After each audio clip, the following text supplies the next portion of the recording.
How we doing, guys? This is Shannon Robnett with the Real Estate Rundown. Thank you for joining me. Today we're going to be talking about due diligence. And due diligence is an incredibly important part of every real estate transaction. You know, there's a saying out there that your money's made when you buy the deal. It's realized when you sell it. And I think a lot of that has a ton of truth to it. And I think that a big place that most people forget about where your money's made is in your due diligence process. What do I mean by money being made during the due diligence process? Well, it's not just as simple as finding a home inspection that is passing, or that things are okay with the structure or whatever. The due diligence is often done before the deal's ever written. It's the due diligence, it's the process of deciding if this is the deal for you. Let's just say that you've got you've found a duplex, a fourplex. You found a property that you're interested in, and the real estate agent has been completely truthful with you, of course, because they would never print anything that wouldn't be entirely truthful. But they're saying that rents in the area are $1,200 for the similar product, and this one is currently under market at $900. Everybody kind of goes along with that thought process. Well, see, the due diligence is to go look at what's available for $1,200 and compare that to this and why it's $900. See, a lot of times there's room to move them to $1,200, but it needs some work. It needs to be repainted. It needs new windows. It needs new carpet and new appliances. There's a lot of things, but if you don't know, you haven't done your due diligence. If you can't look at it and say, I've looked at the piece across the street, I know what the competition is, and I know where the money can be made, then you haven't done your due diligence. I've had people come to me and say, hey, I found this great piece of property. I found this place that I can buy, and it's got all this land behind it. I want to create another lot. I want to do these things. I want to build another house. I want to build a duplex. I want to take this current house that I see that's huge, that's really kind of weird. I want to add on to it. I want to create a duplex with it. But how do you know you can do those things? See, and that is where the due diligence comes in. And there's so many people that think that they can get all their information from the real estate agents. And the reality is that's not true. And it's not their job. So it's not that your real estate agent is better than this one or that one, or yours doesn't do what he's supposed to do. It's really just about what the experience is that you're getting. And the reality is, if you look at that listing, a lot of times on the listing, very prominent on it in the description will be a BTV. That's buyer to verify. Okay, so that is a disclaimer. That is telling you that the real estate agent that is listing it hasn't verified these claims that the owner may have made.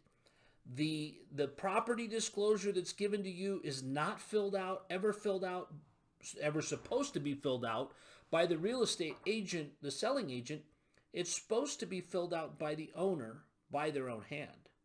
And that's because we don't want to have anything that is untruthful conveyed. As much as we want to ensure that everything's perfect, however, there's always that part there that is buyer to verify. When you think you want to do these things and you think that you want to subdivide a property, it's a phenomenal thought.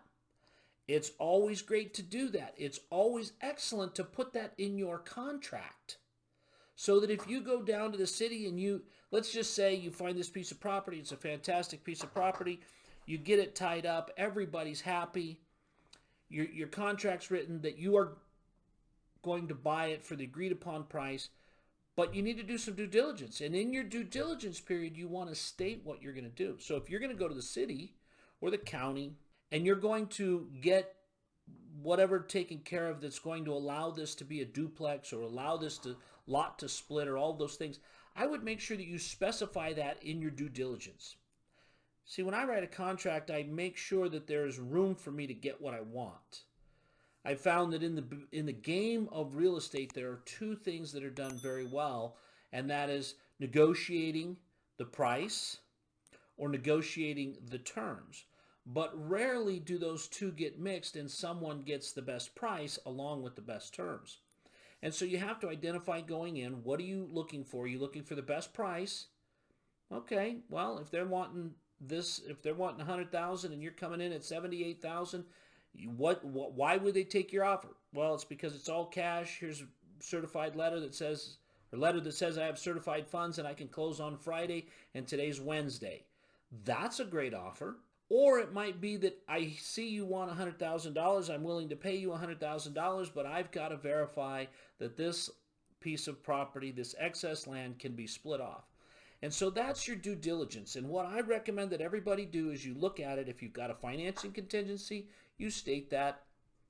If you want to make sure that the foundations are great and there's just a normal inspection that needs to be done, you state that in your due diligence. If there's extraordinary things that you are looking to pursue, I recommend that you state that in your offer.